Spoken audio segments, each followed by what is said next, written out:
My husband said I was overreacting about his friend's jokes about my weight. Then his friend's wife showed up at my door with wine and said she finally left him after watching him do to me what he'd done to her for 15 years. It started small. My husband's best friend Brennan would make little comments at barbecues. Better watch those ribs. Someone's getting a little thick around the middle. He'd laugh like it was the funniest thing in the world. My husband would join in, never once telling him to stop. She knows I'm just keeping her honest, Brennan would say, patting my shoulder like we were in on some joke together. I'd smile. Force it. Swallow the humiliation, because that's what you do when your husband's friend has known him since college, and you've only been in the picture for 4 years. You don't make waves. You don't cause problems. You certainly don't complain about harmless jokes. But the comments got worse, louder, more public. At my husband's birthday dinner, Brennan announced to the entire table that I'd gone back for seconds. Someone's hungry tonight. Better slow down or you won't fit in that dress much longer. The whole table went quiet. Some people laughed nervously. Others stared at their plates. I excused myself to the bathroom and cried for half an hour, listening to the muffled sounds of the party continuing without me. When I told my husband how much it hurt, he looked at me like I was being ridiculous.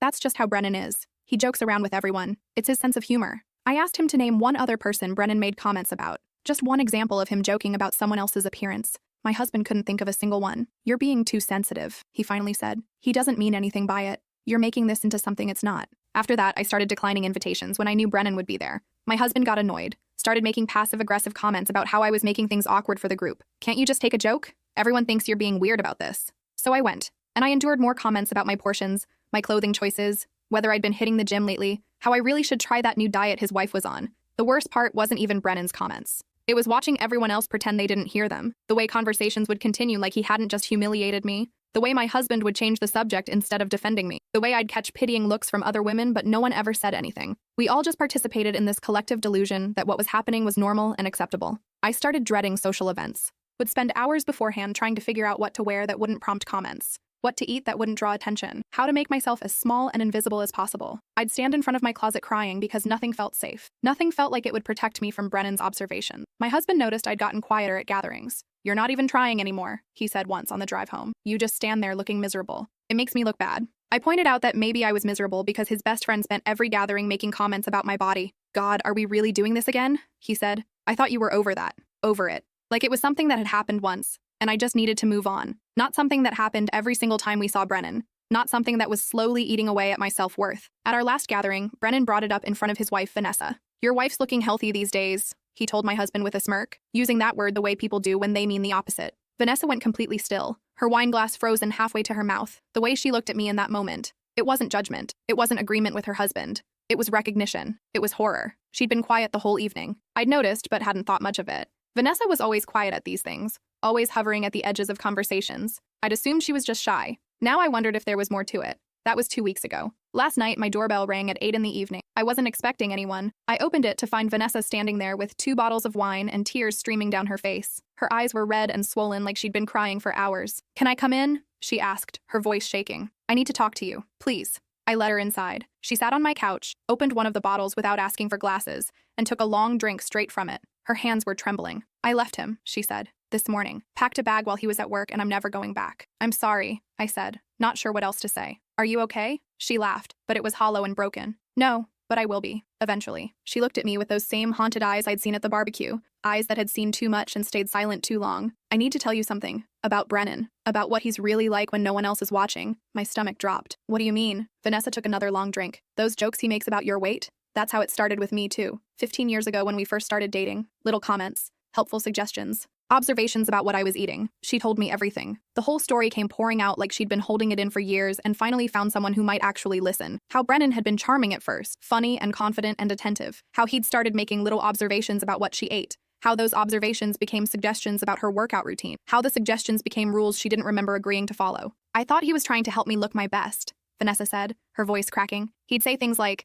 I just want you to be healthy, or I'm only telling you this because I care. And I believed him. I thought it meant he loved me, that he was invested in me being the best version of myself. Within 6 months of dating, she'd developed an eating disorder. She'd weigh herself multiple times a day, terrified of gaining even a fraction of a pound. Brennan would inspect her meals, questioning her choices, asking if she really needed that much dressing on her salad, wondering out loud if she'd already had carbs that day. If she ate something he deemed unhealthy, he'd go silent for hours, making her feel like she'd committed some unforgivable sin. The silent treatment was worse than the comments. At least when he was talking, she knew where she stood. By our first anniversary, I was eating maybe 700 or 800 calories a day, Vanessa said. I was constantly dizzy. My hair was falling out in clumps. My period stopped. I'd get so cold my teeth would chatter even in summer. But Brennan kept saying I looked better than ever, so I kept going. I kept restricting. I kept pushing my body past every warning sign because he was finally happy with me. Her family tried to intervene. Her mom showed up at their apartment begging her to leave him, to come home. Her sister called every day offering to let her move in. Her dad threatened to physically remove her from the relationship. But Brennan had isolated her so thoroughly by that point that she couldn't see what was happening. He'd convinced her that her family was jealous of their relationship, that they wanted to sabotage what they had because they couldn't stand seeing her happy. He proposed right after I was hospitalized for malnutrition, Vanessa said. The doctors told me I was killing myself, that my organs were starting to fail, that if I didn't get help immediately, I might not survive. And you know what Brennan did? He brought me flowers and told me he'd always love me no matter what size I was, like he was being generous. Like he was doing me a favor by staying with me after I'd let myself get so sick. She married him anyway, spent the next decade walking on eggshells, obsessing over every bite of food, exercising until she collapsed. Brennan controlled everything. What she ate, what she wore, where she went, who she talked to. He'd weigh her every Sunday morning before breakfast, and his entire mood for the week depended on whether the number went up or down. If she'd lost weight, he was affectionate and kind. If she'd gained even half a pound, he'd withdraw, stop touching her, make comments about how she must not care about herself anymore. I became so small, Vanessa whispered, not just physically, mentally, emotionally. I disappeared into myself, stopped seeing friends because I couldn't eat in front of them without panicking, stopped doing anything that might upset him or disrupt my routine. I lived my entire life trying not to be too much, trying to be exactly what he wanted, but the target kept moving. I could never be thin enough, quiet enough, perfect enough. The eating disorder never went away. She'd been in and out of treatment programs for years. Brennan would support her going to therapy, but then undermine everything she learned there. The therapist would tell her to practice intuitive eating, and Brennan would suggest she track her calories instead. The dietitian would create a meal plan to help her recover, and Brennan would question whether she really needed to eat that much. Every step forward was met with subtle sabotage. I knew what he was doing, Vanessa said. By year 5, I knew, but knowing didn't change anything. I felt trapped. We'd merged our finances. I'd given up my career to support his. All our friends were his friends. If I left, I'd have nothing. No money, no support system, nowhere to go. So I stayed. And I got sicker, and I hated myself for being too weak to leave. Then she saw Brennan do it to me, watched him make those same comments, use that same tone, test the same boundaries, saw the way my husband laughed along, just like all their friends had laughed along when Brennan tore her down, just like she'd laughed along, pretending it was funny, pretending it didn't hurt. And something inside her finally broke. I couldn't watch him destroy another woman, Vanessa said, her voice fierce despite the tears.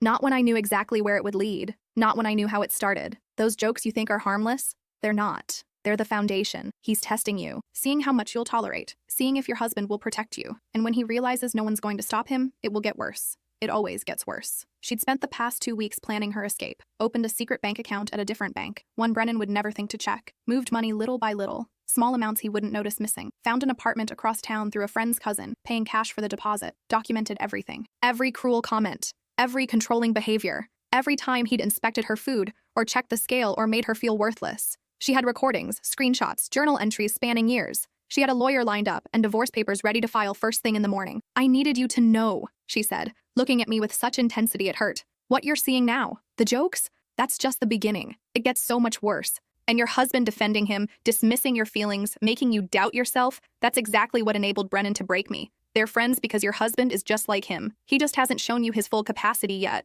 but he will. The words hit me like a physical blow. Because deep down, I'd known. The way my husband dismissed my concerns made me feel crazy for being hurt. The way he prioritized Brennan's comfort over my pain. The way he'd started making little comments himself lately, suggesting I might want to try a new gym, asking if I really needed that second glass of wine, mentioning that his coworker had lost a lot of weight on some new diet. I should go, Vanessa said, standing up. I just needed you to know the truth. What you do with that information is up to you. But please, please don't wait as long as I did. Don't waste 15 years of your life hoping someone will change when they've shown you exactly who they are. After she left, I sat in the silence of my living room for a long time, just staring at the wall, processing everything she told me, replaying every interaction with Brennan through this new lens, seeing all the moments I'd dismissed as jokes for what they really were. My husband came home around 10 that night, humming some song from the radio. He kissed the top of my head like everything was normal and asked what was for dinner, like it was just another ordinary evening, like his best friend's wife hadn't just shown up at our door after finally escaping an abusive marriage. I need to talk to you about Brennan, I said. He sighed. The kind of exhausted sigh that said he was already done with this conversation before it started.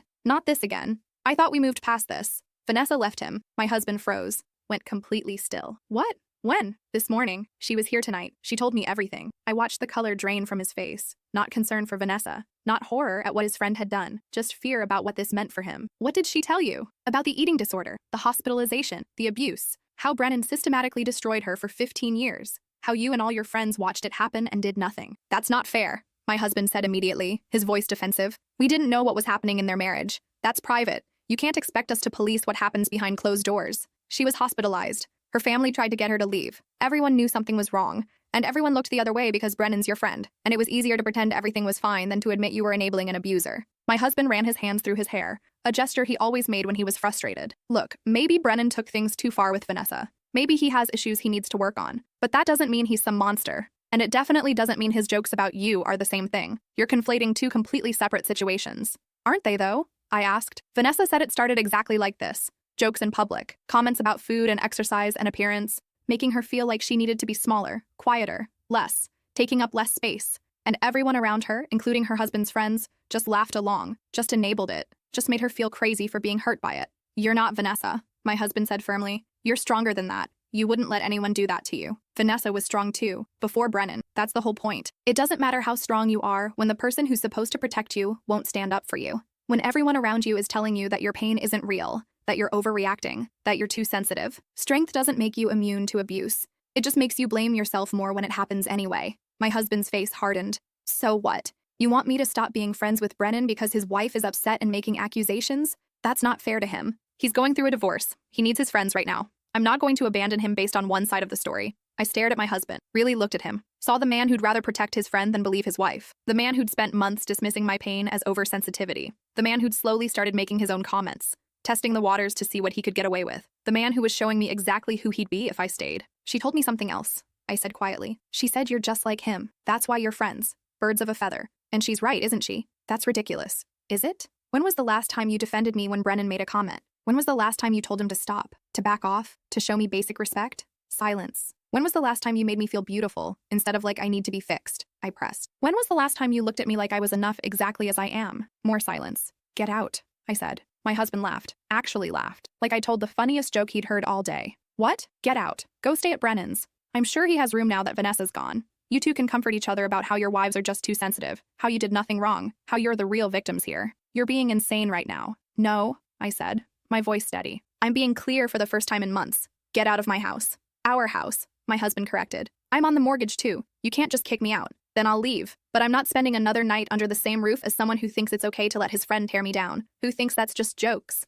who thinks I'm the problem for having feelings about it. I went upstairs and started packing. My husband followed, switching between anger and attempts at reasoning, his voice following me from room to room. You're throwing away our marriage over this? Over some jokes? Do you know how crazy that sounds? Do you know what people are going to think? I don't care what people think, I said, folding clothes into a suitcase. Vanessa cared what people thought. She stayed for 15 years caring what people thought. She wasted 15 years of her life hoping Brennan would change, hoping it would get better, hoping that if she just tried harder or got thinner or was more perfect, he'd finally be satisfied. I'm not making that same mistake. I'm not Brennan. I stopped packing and looked at him, really looked at him. You laughed when he called me thick. You told me I was overreacting when he commented on my portions. You've started suggesting I need to lose weight too, just more subtly, just more carefully. You're exactly like Brennan. You're just earlier in the progression, but give it time. Give it a few more years of me accepting this treatment. Give it a few more years of you realizing I'll tolerate it. You'll get there. My husband's face went red. Maybe if you actually took care of yourself, these comments wouldn't bother you so much. Maybe instead of playing the victim, you should look in the mirror and ask yourself if there's some truth to what people are saying. There it was. The mask finally slipping. The truth he'd been holding back finally coming out. Thank you, I said calmly, continuing to pack. I needed to hear that. Hear what? What you really think of me, that you agree with Brennan, that you think I need to be smaller, that you think the problem is my body and not his behavior, that you think I deserve to be humiliated because I don't meet whatever standard you've decided I should meet. That's not what I said. It's exactly what you said. You just said it in a slightly nicer way than Brennan would have. But the message is the same. I'm not good enough as I am. I need to change to be acceptable. And if I don't change, I deserve whatever comments come my way. I finished packing and called my sister. She lived across town and immediately said I could stay with her as long as I needed. Told me she'd been waiting for this call, that she'd seen how my husband treated me and had been hoping I'd wake up. My husband watched me leave, still insisting I was being irrational, that I'd come to my senses and apologize, that I'd realize I was throwing away a good marriage over nothing. I didn't come to my senses. I came to my sister's house and started looking for a divorce attorney. Brennan called me 2 days later. I was sitting in my sister's kitchen drinking coffee when my phone rang with his number. I almost didn't answer, but something made me pick up. What the hell did you say to Vanessa? He demanded without even saying hello. She's taking everything. The house, the cars, half my retirement. Her lawyer is destroying me. Good, I said. This is your fault. You put ideas in her head. She was fine until you started causing problems. Until you started telling her lies about me. I didn't tell her anything. She came to me. She told me what you did to her. She's making that up, Brennan snarled. She's trying to make me look bad in the divorce, trying to get more money. And now you've poisoned my friend's marriage too. Your husband called me crying last night because you abandoned him, because you left over nothing. She was hospitalized for malnutrition because of you. She wasn't fine. She was dying. Everyone has issues. She had issues before she met me. I helped her. I tried to help her be healthier and she twisted it into something it wasn't. She's unstable. She always has been. You controlled what she ate for 15 years. You weighed her every week and punished her if the number wasn't what you wanted. You made her hate her own body so much she stopped eating. That's not helping. That's abuse. You're weak, Brennan said, his voice cold. Vanessa's weak. You both need someone to tell you hard truths and you can't handle it. You both need someone to push you to be better and you're too fragile to accept it. No, I said. We both needed someone to treat us with basic human decency and neither of you was capable of it. We both needed partners who saw us as human beings instead of projects to fix. Lose my number. I blocked him. Blocked my husband when he started sending multiple messages a day, alternating between apologizing and blaming me for ruining his friendship with Brennan, saying I'd destroyed 2 relationships with my selfishness, that I was tearing apart our entire friend group, that everyone thought I was crazy, that no one understood why I was doing this. Vanessa texted me a week later. How are you holding up? She asked. Better, I replied honestly. Scary, but better. How's the divorce going? Messy, but worth it. I ate a full meal today without feeling guilty. First time in 15 years, didn't count a single calorie. We started meeting for coffee, comparing notes on our experiences, our lawyers, our soon-to-be ex-husbands, processing what had happened to us, trying to understand how we'd both ended up in relationships with men who saw us as things to control, rather than people to love, building a friendship born from shared trauma but growing into something genuine. She told me about the other women. Turns out Brennan had a pattern. Before Vanessa, there'd been another girlfriend he'd systematically destroyed, made her lose so much weight she'd had a heart attack at 24 years old. When she'd tried to warn Vanessa after Brennan started dating her, Brennan convinced Vanessa the ex was crazy and jealous,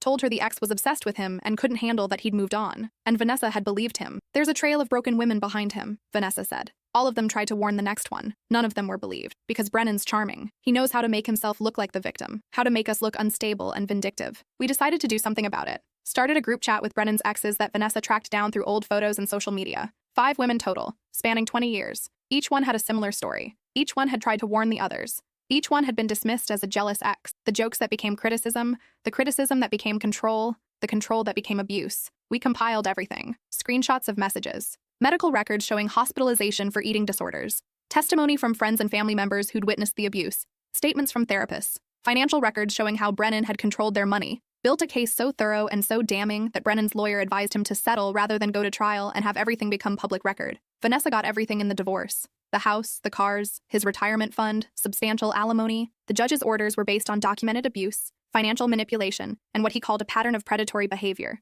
Brennan tried to fight it, but the evidence was overwhelming. 5 women with nearly identical stories. Medical records spanning 2 decades. A clear, documented pattern of abuse. My divorce was messier. My husband fought me on everything, convinced he was the reasonable one and I was being hysterical, that I was throwing away a good marriage over an overreaction. His family called me cruel for leaving over simple misunderstandings. His friends spread rumors that I was having an affair, that I'd always been looking for an excuse to leave, that I was unstable and vindictive just like Vanessa. But I had Vanessa's testimony. I had screenshots of every dismissive text my husband sent, every message where he called me too sensitive or told me I was overreacting. I had witnesses who'd heard Brennan's comments and watched my husband laugh, who'd seen him dismiss my pain over and over. The judge wasn't sympathetic to my husband's claims that he'd done nothing wrong. Enabling abuse is still abuse, the judge said. Allowing your friend to repeatedly demean your spouse and then gaslighting her about her entirely reasonable response to that treatment constitutes emotional abuse. The settlement wasn't as favorable as Vanessa's, but it was fair. I got half of everything and walked away with enough to start over. 6 months after I left, I ran into Brennan at the grocery store. He'd lost weight himself, looked haggard and older than I remembered. The kind of weight loss that comes from stress rather than health. He saw me and immediately turned down another aisle, but not before I caught the fear in his eyes. Good. He should be afraid. Afraid that his pattern was finally exposed. Afraid that he couldn't charm his way out of this one. Afraid that the next woman he tried to destroy would already know his name. That the women he'd abused were talking to each other, warning each other, building a network of protection. My husband sent a final email after the divorce was finalized. Long, rambling, full of accusations and self-pity. He still didn't understand what he'd done wrong. Still thought I'd overreacted to harmless jokes. Still believed he was the victim in all this. That I'd destroyed a perfectly good marriage over my inability to take criticism. That I'd been influenced by Vanessa's bitterness and turned something innocent into something sinister. I deleted it without finishing. Some people are incapable of seeing their own cruelty, incapable of understanding that intent doesn't negate impact, that just joking doesn't erase harm, that standing by while someone abuses your partner makes you complicit in that abuse. Vanessa and I celebrated our divorce finalizations together. Went to the fanciest restaurant in town and ordered every appetizer on the menu. Didn't look at the calories. Didn't feel guilty about a single bite.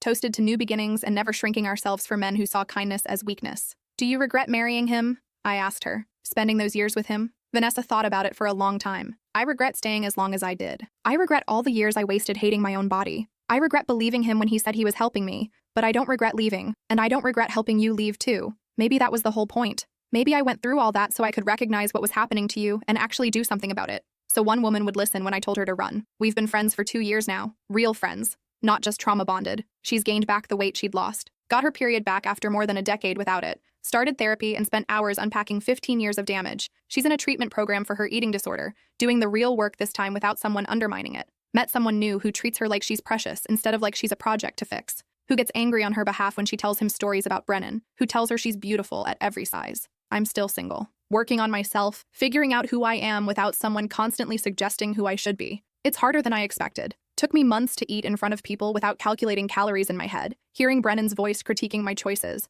Hearing my husband's voice agreeing with him. Months to look in the mirror without seeing every flaw they'd pointed out. To exist in my body without apologizing for the space it takes up. But I'm getting there, slowly. I'm remembering what it feels like to take up space without apologizing for it. To eat when I'm hungry without shame. To wear what I want without worrying about whether it's flattering enough. To exist without constantly wondering if I'm being too much or not enough. I joined a support group for people recovering from emotionally abusive relationships. Listened to dozens of stories that sounded eerily similar to mine. People who'd been told they were too sensitive, that they couldn't take a joke, that they were making problems out of nothing, who'd been slowly isolated and diminished until they didn't recognize themselves anymore. Last month, one of the women from our group chat with Brennan's exes reached out. She'd started dating someone new and he'd made a joke about her ordering dessert. Small thing, probably innocent, just a throwaway comment. But she'd learned to recognize the warning signs. Had learned that small things become big things if you ignore them long enough. Trust your gut, Vanessa and I both told her. If it feels wrong, it probably is. You're not being paranoid. You're being protective of yourself. She broke up with him that week. Dodged what could have been years of slowly escalating control. Years of gradually accepting worse and worse treatment until she didn't remember what healthy looked like. That's what we do now. Vanessa and I, and the other women Brennan destroyed. We're like a warning system, helping other women recognize the patterns before they're too deep to escape. Teaching them that jokes about their bodies aren't harmless. That dismissing their feelings isn't love. That they deserve better than being made small. That someone saying, "I'm just being honest," or "I'm just trying to help," doesn't mean they're not hurting you. That intention doesn't erase impact. We've created a website, anonymous. Nothing that could get us sued, but a place where people can share stories about partners who disguised control as concern, who made criticism sound like caring, who isolated and diminished their partners under the guise of helping them improve. The stories pour in daily, hundreds of them, all following the same patterns. My ex-husband is still friends with Brennan, still defends him, still doesn't understand why I left. They grab beers together and complain about their crazy exes who destroyed their lives over nothing, who ruined perfectly good relationships because they couldn't handle a little honesty. My ex-husband has a new girlfriend now. I've seen her at a distance a few times, around town. She looks nervous at the gatherings I hear about through mutual friends, constantly checking his reactions, making herself smaller at restaurants, declining dessert even though I can see her looking at the menu longingly. The same pattern's already starting. I sent her a message once through social media. Just a simple, "If you ever need to talk, I'm here. No judgment." She read it but never responded. I understand. I wouldn't have responded either when I was in her position. When someone's convinced you that you're the problem, that you're too sensitive, that everyone else is just jealous or bitter, you can't hear the warnings. But I have to hope that when things get bad enough, when the jokes become criticism and the criticism becomes control, she'll remember that someone reached out, that someone offered her a way out, that she's not alone and she's not crazy for feeling hurt. That's all any of us can do. Survive, escape, turn around and extend a hand to the next woman climbing out of the same hole we fell into. Share our stories. Warn the ones coming up behind us. Build networks of protection and support, because the system sure as hell isn't going to protect us. I saw Vanessa yesterday. We were having lunch at our favorite cafe, the one where we first started meeting after our divorces. She ordered pasta carbonara without hesitation, ate every bite, didn't mention calories once. There was color in her face that hadn't been there when I first met her. Life that had been slowly starved out of her was coming back. "I never thought I'd get here," she said. "Never thought I'd be able to eat a meal without punishing myself for it.